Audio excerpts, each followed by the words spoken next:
ನಾನು ಶಾಂತಿ. ನನ್ನ ಜೀವನದಲ್ಲಿ ಇಲ್ಲವಾದದ್ದೇ ಅದು.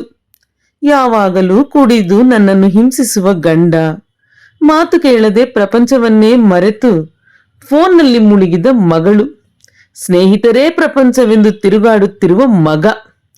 ಸಮಾಧಾನವಿಲ್ಲದ ಈ ಜೀವನ. ಯಾರು ನನಗೆ ಸಮಾಧಾನ ಕೊಟ್ಟಾರು? ಪಕ್ಕದ ಮನೆಯ ರೋಸಿಯ ಆಗಮನ. ಅಕ್ಕ, ಅಕ್ಕ, ಏನಾಯ್ತು? ಯಾಕೆ ಒಬ್ಬರೇ ಮಾತಾಡ್ಕೊಳ್ತಾ ಇದ್ದೀರಾ? ಹಾ, ಏನು ಮಾಡಲಿ ರೋಸಿ, ನಿನ್ನ ಹಾಗೆ ನನಗೆ ಒಳ್ಳೆಯ ಕುಟುಂಬವಿಲ್ಲ. ನೀವು ಎಷ್ಟು ಅನ್ಯೋನ್ಯವಾಗಿದ್ದೀರಾ. ನೀವೆಲ್ಲರೂ ಒಟ್ಟಾಗಿ ಕೂತು ಊಟ ಮಾಡುತ್ತೀರಾ, ಮಕ್ಕಳ ಜೊತೆ ಆಗಾಗ್ಗೆ ಎಲ್ಲೋ ಆಚೆ ಹೋಗುತ್ತಿರುತ್ತೀರಾ. ನಿಮ್ಮನ್ನು ನೋಡಿ ನನಗೆ ಬಹಳ ಸಂತೋಷವಾಗುತ್ತದೆ. ನಾನು ಕನಸು ಕಾಣುತ್ತಾ ಇದ್ದೇನೆ ನಿಮ್ಮ ಹಾಗೆ ಇರಬೇಕೆಂದು. ಅಕ್ಕ, ಹಾಗೆಲ್ಲ ಚಿಂತಿಸಬೇಡಿ. ನಾವು ಕುಟುಂಬವಾಗಿ ಆಗಾಗ ಆಚೆ ಹೋಗುವುದು ಮನರಂಜನೆಗಾಗಿ ಅಲ್ಲ, ನಮ್ಮ ಮೂಲೆಗಲ್ಲು ಸಭೆಗೆ ಪ್ರಾರ್ಥನೆಗಾಗಿ ಹೋಗುತ್ತಿರುತ್ತೇವೆ. ನಮ್ಮ ದೇವರು ನಿತ್ಯ ಸಮಾಧಾನವನ್ನು ನೀಡುತ್ತಾರೆ. ನೀವು ಕೂಡ ಆತನನ್ನು ನಂಬಿ ವಿಶ್ವಾಸದಿಂದ ಪ್ರಾರ್ಥಿಸಿ. ನಿಮ್ಮ ಜೀವನವನ್ನು ಕೂಡ ಆತನು ಬದಲಿಸುತ್ತಾನೆ. ಹೌದಾ? ಆಯ್ತು, ಎಲ್ಲವನ್ನೂ ಪ್ರಯತ್ನಿಸಿದ್ದಾಯಿತು. ಇದನ್ನು ಒಂದು ಸಲ ಮಾಡೋಣ. ಈಗ ಶಾಂತಿ ತನ್ನನ್ನು ಪ್ರಾರ್ಥನೆಯಲ್ಲಿ ತೊಡಗಿಸಿಕೊಳ್ಳುತ್ತಾಳೆ. ಯೇಸುವೆ, ನಿಮ್ಮ ಬಳಿ ಹೇಗೆ ಪ್ರಾರ್ಥಿಸುವುದು ನನಗೆ ಗೊತ್ತಿಲ್ಲ. ರೋಸಿ ಹೇಳಿದ ಹಾಗೆ ನಾನು ನಿಮ್ಮನ್ನು ವಿಶ್ವಾಸಿಸುತ್ತೇನೆ. ನನ್ನ ಜೀವನವನ್ನು ಮಾರ್ಪಡಿಸು, ನಿತ್ಯ ಸಮಾಧಾನವನ್ನು ನೀಡು. ಹೀಗೆ ಶಾಂತಿಯು ದೇವರಲ್ಲಿ ಪ್ರಾರ್ಥಿಸುತ್ತಿರುವಾಗ ತನ್ನ ಕುಡುಕನಾದ ಗಂಡನ ಆಗಮನ. ಹೇಯ್, ಏನೇ ಮಾಡ್ತಾ ಇದ್ದೀಯಾ? ನಾನು ಕಷ್ಟಪಟ್ಟು ದುಡಿದು ತಂದ್ರೆ ಮನೇಲಿ ತಿಂದು ಸುಮ್ನೆ ಕೂರಕ್ಕಾಗಲ್ವಾ? ಇದ್ಯಾವುದೋ ದೇವರನ್ನ ಪ್ರಾರ್ಥಿಸ್ತಾ ಇದೀಯಾ? ನಿನಗೆ ಇನ್ನು 4 ಬಿಟ್ರೇನೆ ಸರಿ ಹೋಗ್ತೀಯಾ? ಹೀಗೆ ಹೇಳಿ ಹೆಂಡತಿಯನ್ನು ಚೆನ್ನಾಗಿ ಹೊಡೆಯಲು ಶುರು ಮಾಡಿದ.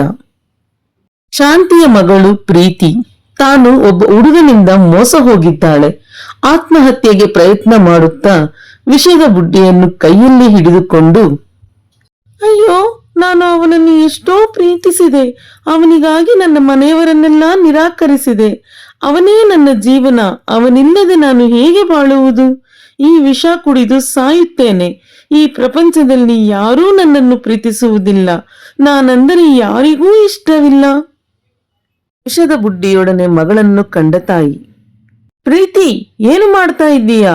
ನನಗೆ ನಿನ್ನ ಮನಸ್ಸಿನ ನೋವು ಗೊತ್ತಿದೆ. ಮನುಷ್ಯರ ಪ್ರೀತಿ ನಿರಂತರವಲ್ಲ. ಸಮಾಧಾನದಿಂದಿರು. ಅಮ್ಮ, ಈ ಮನೆಯಲ್ಲಿ ಎಷ್ಟೋ ಸಮಸ್ಯೆಗಳಿದ್ದರೂ ನೀನು ಹೇಗೆ ಸಮಾಧಾನದಿಂದಿದ್ದೀಯಾ? ಪ್ರೀತಿ, ನಾನು ಯೇಸುವನ್ನು ನಂಬಿಕೊಂಡೆ.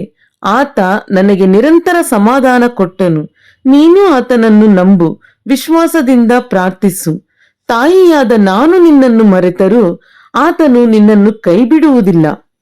ಸರಿ ಅಮ್ಮ, ಇಂದಿನಿಂದ ನಾನು ನಿನ್ನ ಜೊತೆ ಆತನನ್ನು ಪ್ರಾರ್ಥಿಸುವೆ. ಶಾಂತಿಯ ಮಗ ರಘು ಕೋಪವಾಗಿ ಮನೆಗೆ ಬಂದು ಮನೆಯಲ್ಲಿರುವ ಎಲ್ಲ ಸಾಮಾನುಗಳನ್ನು ತೆಗೆದು ಬೀಸಾಡುತ್ತಿದ್ದಾನೆ, ಚೀರಾಡುತ್ತಿದ್ದಾನೆ. ತಾಯಿಯು ಆತನನ್ನು ನೋಡಿ, ರಘು, ಏಕೆ ಇಷ್ಟು ಕೋಪ? ಏನಾಯ್ತು? ನನಗೆ ಯಾರೂ ಇಲ್ಲ, ಯಾರನ್ನು ನಂಬುವುದಿಲ್ಲ. ನನ್ನ ಎಲ್ಲಾ ಸ್ನೇಹಿತರು ನನ್ನನ್ನು ವಂಚಿಸಿದ್ದಾರೆ, ನನಗೆ ದ್ರೋಹ ಮಾಡಿದ್ದಾರೆ. ಇಷ್ಟು ವರ್ಷಗಳ ಸಹವಾಸವಿದ್ದರೂ ನನ್ನನ್ನು ವಂಚಿಸಿ ಅವಮಾನಕ್ಕೆ ಗುರಿ ಮಾಡಿದ್ದಾರೆ. ಛ, ಇದೇನು ಪ್ರಪಂಚ? ಸ್ನೇಹಿತರೇ ದ್ರೋಹವೆಸೆದರೆ ಯಾರನ್ನು ನಂಬುವುದು? ಮಗನೇ, ನಿನ್ನ ಸ್ನೇಹಿತರು ಮೋಸ ಮಾಡಿದರೆಂದು ನಿನಗೆ ಇಷ್ಟು ಬೇಸರವಾಗಿದೆಯಲ್ಲ.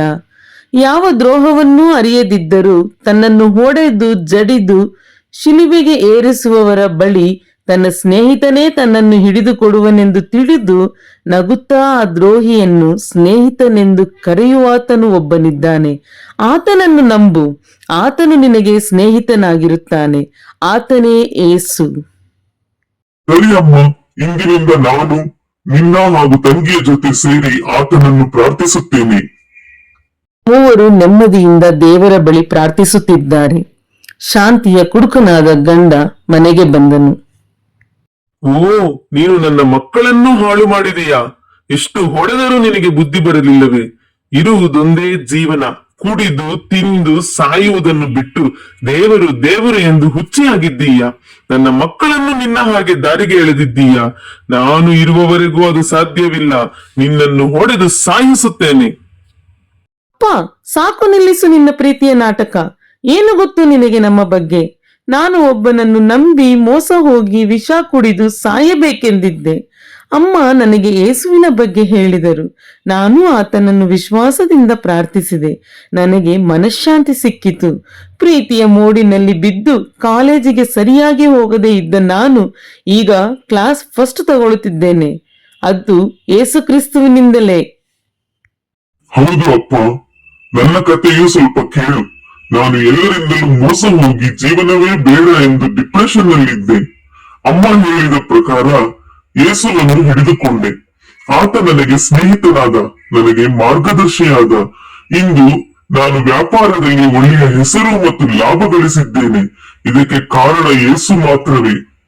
ನೀನು ಒಂದು ದಿನ ಕೂಡ ನಮ್ಮ ಬಗ್ಗೆ ಯೋಚಿಸಲಿಲ್ಲ. ಕುಟುಂಬದ ಜವಾಬ್ದಾರಿ ಇಲ್ಲ ನಿನಗೆ.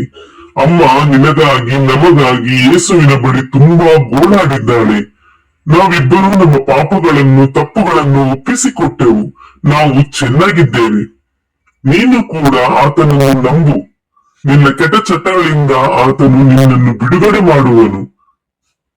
ಅಯ್ಯೋ, ನನ್ನ ಮಕ್ಕಳು ಇಷ್ಟೆಲ್ಲ ಕಷ್ಟಪಟ್ಟರೆ, ನನ್ನ ಹೆಂಡತಿಯನ್ನು ನಾನು ಇಷ್ಟು ಹಿಂಸಿಸಿದರೂ ನನಗಾಗಿ ಪ್ರಾರ್ಥಿಸಿದಳೆ. ಅವಳಿಗೆ ನನ್ನ ಮೇಲೆ ಎಷ್ಟು ಪ್ರೀತಿ. ನನ್ನ ಹೆಂಡತಿ ಒಳ್ಳೆಯವಳು. ದೇವರು ಅವಳನ್ನು ಆದರಿಸಿದ. ನನ್ನ ಮಕ್ಕಳು ಮಾಡಿದ ತಪ್ಪು ಅಷ್ಟೇನೂ ದೊಡ್ಡದಲ್ಲ. ಅವರನ್ನು ಆದರಿಸಿದ. ಆದರೆ ನಾನು ಪಾಪಿ, ಎಷ್ಟೋ ಪಾಪ ಮಾಡಿದೆ. ನನ್ನನ್ನು ಹೇಗೆ ಕ್ಷಮಿಸುತ್ತಾನೆ? ನೀವು ಹಾಗೆ ಯೋಚಿಸಬೇಡಿ. ಯೇಸು ಈ ಲೋಕಕ್ಕೆ ಬಂದದ್ದು ಪಾಪಿಗಳ ಉದ್ಧಾರಕ್ಕಾಗಿ. ಆತನು ಪಾಪವನ್ನು ದ್ವೇಷಿಸಿ ಪಾಪಿಗಳನ್ನು ಪ್ರೀತಿಸುವಾತನು. ನೀವು ಮನಸಾರೆ ಆತನನ್ನು ನಂಬಿ ಕ್ಷಮಿಸಿ ಎಂದು ಕೇಳಿದರೆ ಸಾಕು. ಇಂದಿನಿಂದ ನಿಮ್ಮ ಜೀವನವನ್ನು ಆತನು ಬದಲಾಯಿಸುವನು. ಹೌದೇ ಶಾಂತಿ? ಸರಿ, ಹಾಗಾದರೆ ನಾನು ಕೂಡ ಬದಲಾಗಬೇಕು. ನಿಮ್ಮಂತೆಯೇ ದೇವರ ಬಳಿ ಪ್ರಾರ್ಥಿಸುತ್ತೇನೆ. ಬನ್ನಿ, ಕುಟುಂಬವಾಗಿ ಯೇಸುವನ್ನು ಕೇಳಿಕೊಳ್ಳೋಣ. ಪಕ್ಕದ ಮನೆಯ ರೋಸಿಯ ಆಗಮನ. ರೋಸಿಯು ಮನೆಯೊಳಗೆ ಬಂದಾಗ ಕುಟುಂಬ ಸದಸ್ಯರೆಲ್ಲರೂ ಒಂದು ಕೂಡಿ ಯೇಸುವನ್ನು ಪ್ರಾರ್ಥಿಸುತ್ತಿದ್ದಾರೆ. ಬೆರಗಾಗಿ ನಿಂತ ರೋಸಿ. ಪ್ರಾರ್ಥನೆಯ ಮಧ್ಯದಲ್ಲಿ ರೋಸಿಯನ್ನು ಗಮನಿಸಿದ ಶಾಂತಿ. ರೋಸಿ, ಬಾ ಬಾ, ನಮ್ಮ ಮನೆಯಲ್ಲಿ ನಡೆದಿರುವ ಅದ್ಭುತ ನೋಡು. ನಿನಗೆ ಧನ್ಯವಾದಗಳು. ನೀನು ಹೇಳಿದ ಸುವಾರ್ತೆಯಿಂದ ನನಗೆ ನಿತ್ಯ ಸಮಾಧಾನ ಉಂಟಾಯಿತು. ನನ್ನ ಮಗಳು ನಿಜವಾದ ಪ್ರೀತಿಯನ್ನು ಅರಿತುಕೊಂಡಳು. ನನ್ನ ಮಗನಿಗೆ ಯೇಸು ತಾನೇ ಸ್ನೇಹಿತನಾದನು. ನನ್ನ ಗಂಡ ದೇವರನ್ನು ನಂಬಿಕೊಂಡು ತನ್ನ ಎಲ್ಲಾ ಕೆಟ್ಟ ಚಟಗಳನ್ನು ಬಿಟ್ಟು ನನ್ನನ್ನು ನನ್ನ ಮಕ್ಕಳನ್ನು ಚೆನ್ನಾಗಿ ನೋಡಿಕೊಳ್ಳುತ್ತಿದ್ದಾರೆ. ಈಗ ರೋಸಿ. ಅಕ್ಕ, ದೇವರಿಗೆ ಸ್ತೋತ್ರವನ್ನು ಹೇಳಿ. ಆತನ ಪ್ರೀತಿಯನ್ನು ನಿಮಗೆ ರುಚಿ ತೋರಲು ನನ್ನನ್ನು ಬಳಸಿದ್ದಕ್ಕಾಗಿ ನಾನು ಅವರಿಗೆ ಸ್ತೋತ್ರ ಸಲ್ಲಿಸುವೆನು. ನಿಮ್ಮ ವಿಶ್ವಾಸದ ಪ್ರಾರ್ಥನೆಯಿಂದಲೇ ನಿಮ್ಮ ಜೀವನ ಬದಲಾಯಿತು. ಪ್ರಾರ್ಥನೆಯಿಂದಲೇ ಬಿಡುಗಡೆ, ಪ್ರಾರ್ಥನೆಗೆ ಜಯ. ಪ್ರಾರ್ಥಿಸುವ ಯಾರೂ ಕೂಡ ಸೋಲುವುದಿಲ್ಲ. ಜ್ಞಾನೋಕ್ತಿಗಳು 14:1 ಪ್ರಕಾರ ಬುದ್ಧಿಯುಳ್ಳ ಸ್ತ್ರೀ ತನ್ನ ಮನೆಯನ್ನು ಕಟ್ಟಿಕೊಳ್ಳುವಳು. ನೀವು ಹಾಗೆ ಬುದ್ಧಿವಂತಿಕೆಯಿಂದ ನಡೆದುಕೊಳ್ಳಲು ನಿಮಗೆ ಸಹಾಯ ಮಾಡಿದ ಯೇಸುಕ್ರಿಸ್ತುವಿಗೆ ಕೃತಜ್ಞತೆಗಳನ್ನು ಸಲ್ಲಿಸಬೇಕಲ್ಲವೇ? ನಮ್ಮ ಕಾರ್ನರ್ ಸ್ಟೋನ್ ಸಭೆಯಲ್ಲಿ ಇದೇ 25ರಂದು ಕ್ರಿಸ್ಮಸ್ ಸೆಲೆಬ್ರೇಷನ್ಸ್ ಇದೆ. ನೀವು ಕೂಡ ನನ್ನ ಜೊತೆ ಬನ್ನಿ. ಕುಟುಂಬವಾಗಿ ಆತನಿಗೆ ಕೃತಜ್ಞತೆಗಳನ್ನು ಸಲ್ಲಿಸಿ.